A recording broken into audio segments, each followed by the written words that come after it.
Hello, and welcome to What Moves Us, the podcast where we ask what moves us, or more accurately, what's going to move us in future. With the Rail Innovation Group's Johannah Liam and Liam Henderson, we look at debates, themes, and decisions of the minute that will impact on the way we get about in the future. Morning, Liam. How are you feeling? Morning. I am feeling fine. I just have a little bit of a sniffly cold, but I feel like the weather outside is just sniffly and grey. Yes. It's grey in Scotland here this morning as well. It's very wet after a very beautiful day. The last couple of days were very beautiful because you can see all the autumn colours here at the moment. Oh, do you go out leafing? Are you a leafer? I'm not actually, but I did last week build myself an autumn, what do they call them? Wreath. That's what I did. Oh. With all things out of the garden and berries and stuff. So it's on my door. I thought it was appropriate. Very appropriate. Is there some sort of, I know it's Halloween, but is there some sort of autumny festival in the Highlands? Not a festival, but they do have something called Enchanted Forest. And it's the first time it's been held for 3 years because of COVID. And it really was enchanting. We had some friends from Brighton up at the weekend, and we went on Sunday evening, and it was just the most magical thing ever. So it is Thursday the 20th of October, hurtling through autumn at the moment. We had a Rail Innovation Group meetup last night. And who was at the Rail Innovation Group last night? Because obviously I couldn't go, so I'm relying on you to tell me and all our listeners what happened. Well, we were hosted by the Railway Industry Association in Westminster, and we had a speaker from PA Consulting who was telling us about how they developed the benefits framework for Network Rail. So if you wanted to get investment or R&D funding for projects within Network Rail, how would you rate them against their framework? So it's also things that may not have the perfect business case, but the kind of things that you should do is how do you score? How do you present a case for something that needs to happen, even though it probably doesn't have the best business case to happen? So what sorts of things does it score then? Because this frequently comes up amongst transport planners, and I'm not a transport planner, but you are. Mm-hmm. How does that? Any other things they do? But it's frequently a criticism of the way transport models work, and particularly the Treasury Green Book. So how does this allow alternative benefits to be measured then? So roads, for example, always come up as a better measurement for investment than rail, even though clearly from an environmental, social point of view, rail is a better investment. So how does that address that balance? Well, I'd say roads don't always come out best in cities, in urban places where the railway, if you were to build a railway, it would be full. Roads come out better, I think, in more regional or less urban areas where there's less demand for rail. But how do you score it? Well, particularly you need to, I think what's going on at the moment, especially with net zero legally binding, is that the policy has to change. I think it already has. It does take account of carbon in some form, whether it's social benefits, but you basically just have to find other ways to score a scheme. So cutting down on emissions from cars would be a part of your business case. I mean, but take in case the cycle highways that are being built in various cities. So they're being built a lot of the time with active travel funding, but then you've got to run them through a business case anyway. So that is almost prioritized. Well, it prioritizes active travel over cars, but on a traditional business case, that probably wouldn't make sense. No, but if I'm man on the Clapham omnibus or person on the Clapham omnibus, and I don't the Clapham omnibus. It was something that used to be an old, or Essex man, or it's one of those personas. And so I think they used to use it in the 50s or something. Used to be a term. the man on the Clapham omnibus, but it could be what did they use in the last election for the person that would vote, that they were targeting to vote for Boris Johnson? I can't remember, but A it's Waitrose just woman. Waitrose woman, yeah. I have no, I'm not going to go there. But so I don't understand all of this, and if I think it's interesting you mentioned the cycle superhighways, because from car users there's a lot of opposition for cycle superhighways, or just cycling in general, because there's a view that you're taking space away from them that's theirs, rather than actually creating a better environment. So, and this was said to me quite recently by somebody, is actually you're making pollution worse because you're creating traffic jams by reducing the space on the roads. So clearly, well, not clearly, but there's something is not encouraging people to get in their bikes. And I know this is going off the point a bit, but people are still staying in their cars and not getting onto bikes or alternative forms of transport. So my counter to that would be that if you were a car driver, you would the other argument I give you is that you should encourage active travel methods, because then there'd be more people on bikes, less people in cars, therefore you'd have a quicker journey in your car if you're the remaining person who drives. But you see, everybody expects everybody else to make the choice, don't they? Well, that's rather the going off on a right tangent here, aren't we, about cycling? We are. Should have done a whole episode on that. We still can. But anyway, so let's go back to PA Consulting and their benefits framework there. Yes. So what sorts of things did you hear last night then? Well, actually, I heard it was an unusual session. So for anyone who's not been to a Renovation Group meetup, they are quite open forums where we have a networking before. And a lot of the reason for having these meetups is for networking and wider group discussion. It's not really to sit there quietly listening. However, last night it was interesting how people did sit and listen for almost an hour to the presentation about the benefits framework, and then flipped into a big group discussion that went on for a good half an hour. It was just quite an unusual session, because normally it's a bit of interaction all the way through and then quite quickly breaks into group chats about the topic. But this one wasn't at all. Everyone just stayed as one big group. We actually had to almost break it up ourselves towards the end to encourage people to have smaller discussions. So it was quite interesting in that respect, because I think the topic was so relevant to everybody. It wasn't like that you had your own personal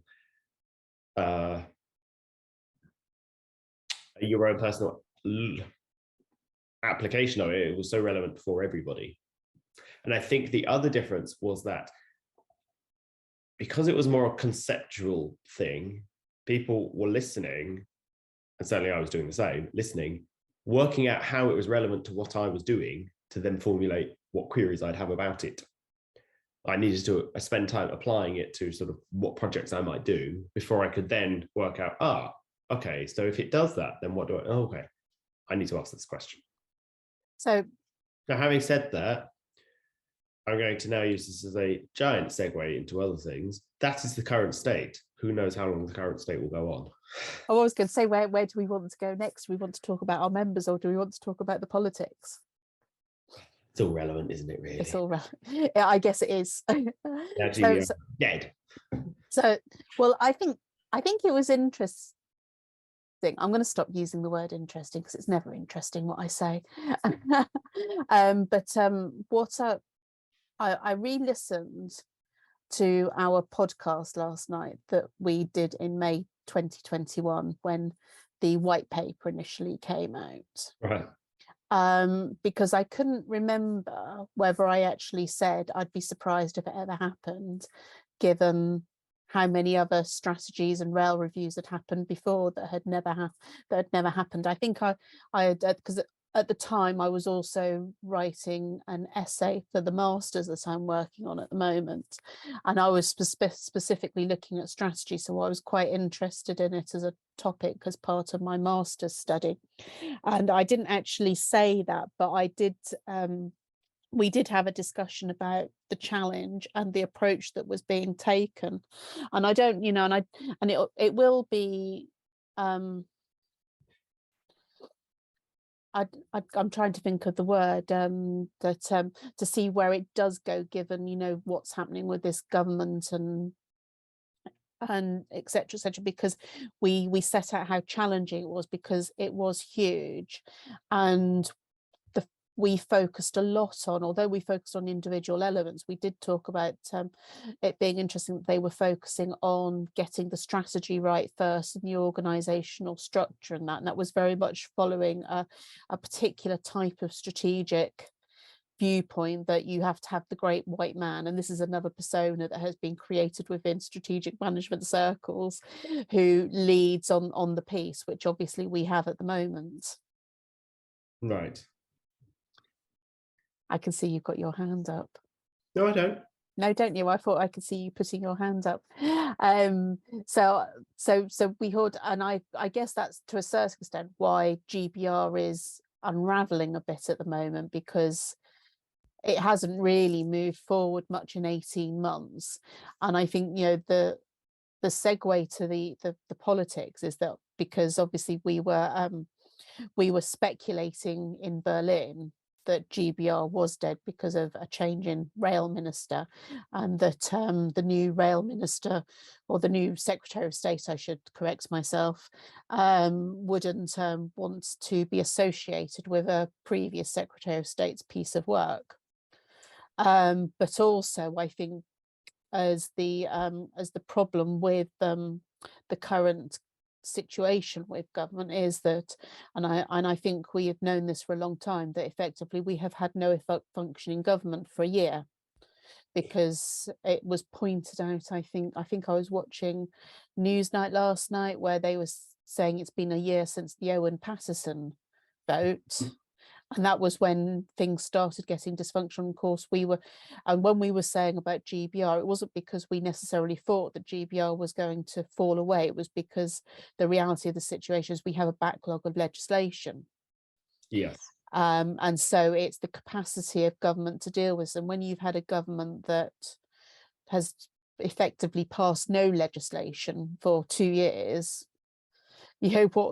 something's got to give, and transport is not the priority. But I think that so we had the announcement yesterday that formally, that at the select committee, that GBR is not going to be laid in the current parliamentary session.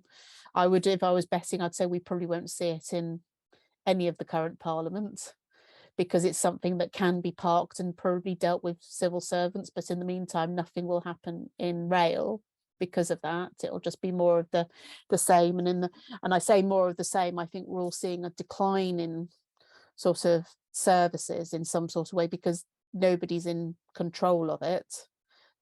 We have no great white man, if you want to use that, leading it, because there is no strategy. And I think that is linked to the legislation that they do intend to pass, which is to prevent to have a minimum service level of transport requirements if the RMT or ASLEF or whatever vote to strike. Yeah. And in the end, what happens to all the investment? Because mixed up, within this huge transport bill is also the legislation for phase 2 of HS2. Well, that was they've all reeled back on. Late last night, it was confirmed that was happening. It was going to Manchester. I think it was Jeremy Hunt, the Chancellor, who said it last night. I think the trouble is that there's no trust there, is there? No.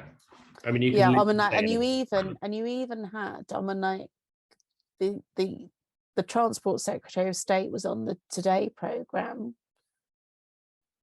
and because obviously she'd got the short straw for doing the rounds on the media this morning. Yeah. Excuse me.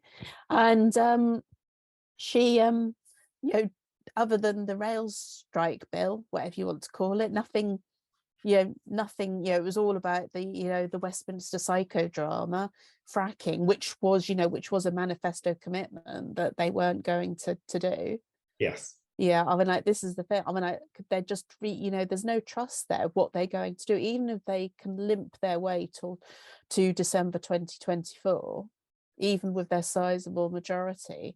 Yeah. There is no trust because they're reeling back on everything. It's, there's no strategy, it's all, tactically, what can we do to survive today's drama? Yes. Which isn't good. It's But not good for long-term any investment, form of infrastructure investment, so some of the problems that we have in rail today, they're going to continue. They're just not going to be resolved. I was having a discussion last week with someone working within the GBR transition team environment, Great British Railways, the transition team, who made the point that a lot of the things that we want to do to establish Great British Railways costs a lot of money to sort of restart systems from scratch again, particularly around ticketing. For example, if you want to have integrated ticketing the way that the GBR proposal is, you have to spend a lot of money up front to build a ticketing system platform that everyone can dial into and can do integrated journeys and everything else. And that's a big cost up front, which at the moment, I don't think anyone's going to fund, even though it has a wonderful business case. Just the capital investment isn't there at the start at the moment.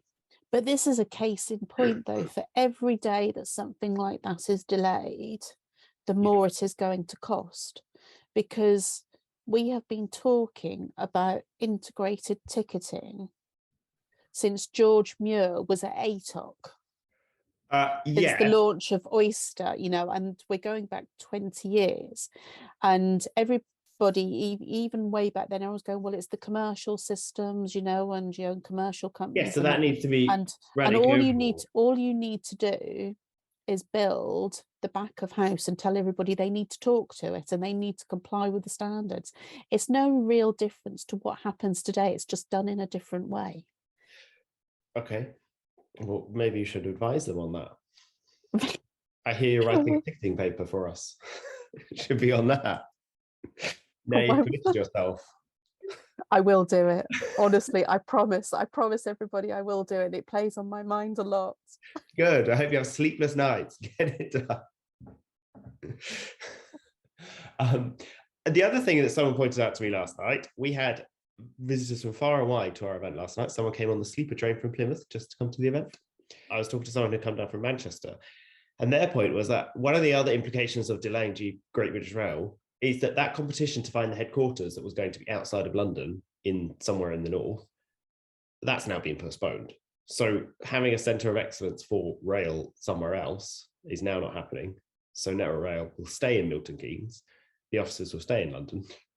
And it sort of confirms the fact that the levelling up-ish part isn't really the priority anymore. It doesn't seem to be the priority. I'm going in a few hours, I'm taking the train to Leeds for a debate on levelling up.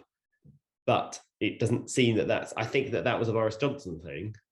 So we seem to have lost that now. Are we still levelling up? Do you know? I don't know, but I presume that I think there was a piece in the Guardian last week about levelling up under Liz Truss, which basically concluded that Liz Truss had debunked the theory that there was no levelling up agenda. It was just another one of Boris Johnson's 3-word slogans.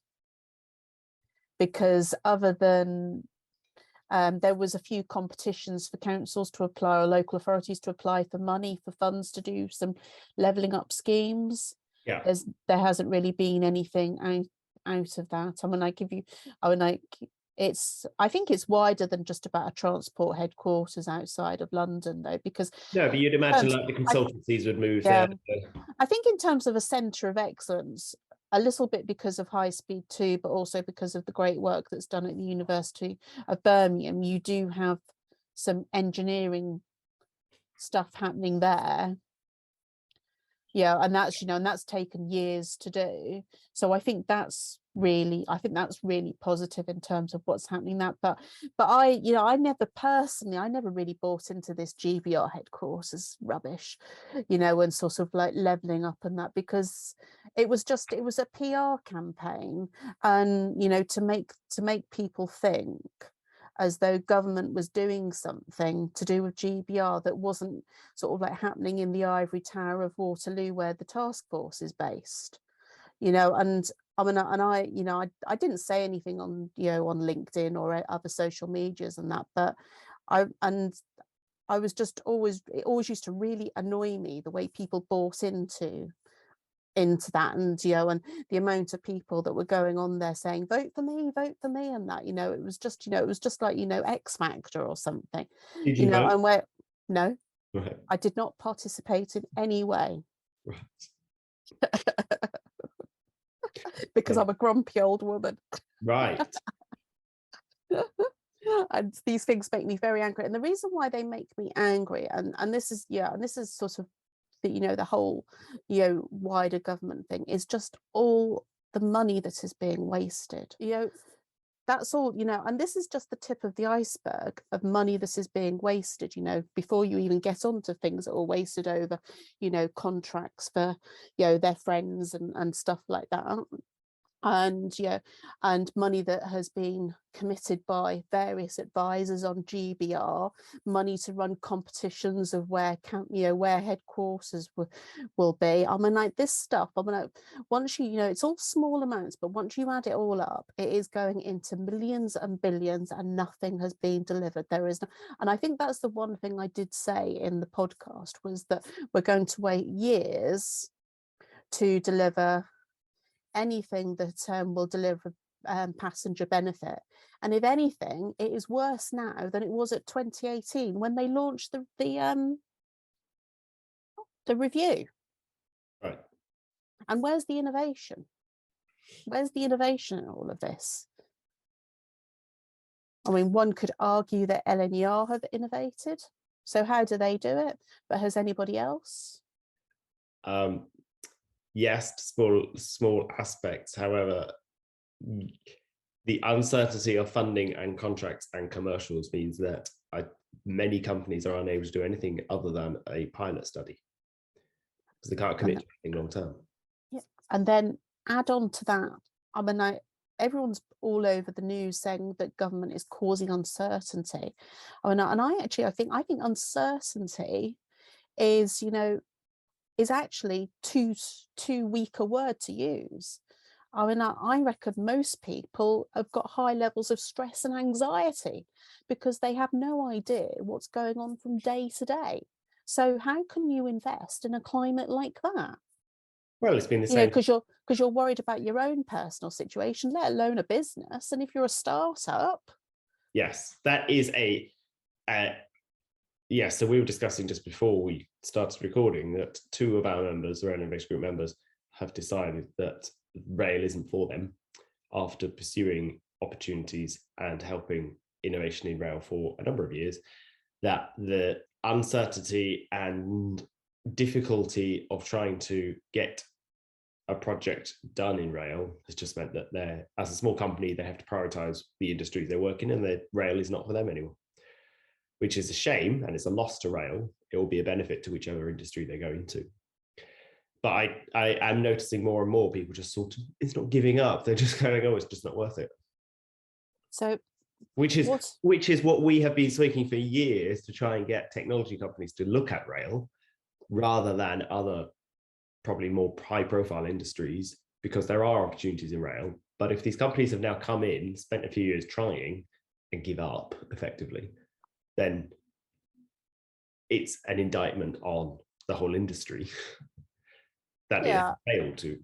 I think I will sort of like, you know, I think it's not just startups though, but I think it's interesting because one of those business I'm aware has been quite successful in rail.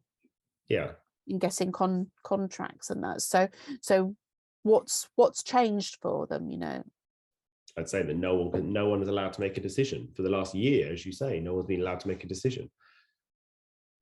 So that's just going to get worse, really, isn't it, for small businesses and startups? Well, I think you're at the situation now. You need to either go back to the way franchising was pre-COVID, because at least you had a 7-year windows for companies, or you need to just start again with some sort of national. And that's kind of the tension between what's going on at GBR. Particularly when because this isn't just a DFT issue. Because as we all know, and we've already mentioned about ticketing, and nobody wants to invest in a national ticketing system because it costs a lot of money, and of course, who has to pay the money out? Treasury. Yeah. And Treasury, they'll want to see a return. They'll want to start to see their return come back in from the support they gave to rail during COVID, because a lot of money went into rail to continue to make sure that it could start up. And obviously, rail has not recovered everywhere. The legislation to move on to these new style franchising contracts, concession modelling, whatever you want to call it, the DFT will be put under pressure by Treasury to bring competition coming. They won't, it'll be very difficult for them to go through a direct award program, as they did the last time there was a review into franchising, in which in the end nothing really changed. Because I think that's part of the issue, is that particularly a government that's been in for 12 years, they're out of ideas, and the trouble is that they're too addicted to the franchising model. And you have really, if you really are committed to transformation, and this comes back to the investment and what we started this conversation about, sort of like benefits and making rail work over roads, for example. Make rail great again.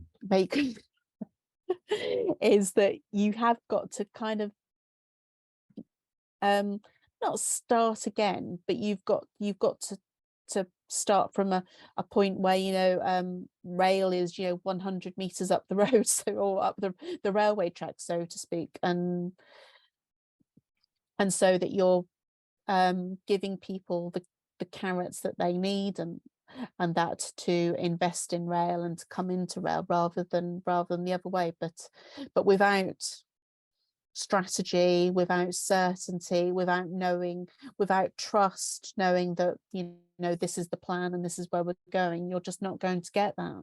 No. Yes. Uncertainty. As opposed to growth. No, that's true. Right. I must leave you. It was lovely to see you. Well, it was a good chat this morning. It was a good chat. We'll speak soon. Bye. Bye. Thanks for listening to another episode of What Moves Us. We hope we moved you. For more episodes, you'll definitely want to subscribe to our channel. Until next time.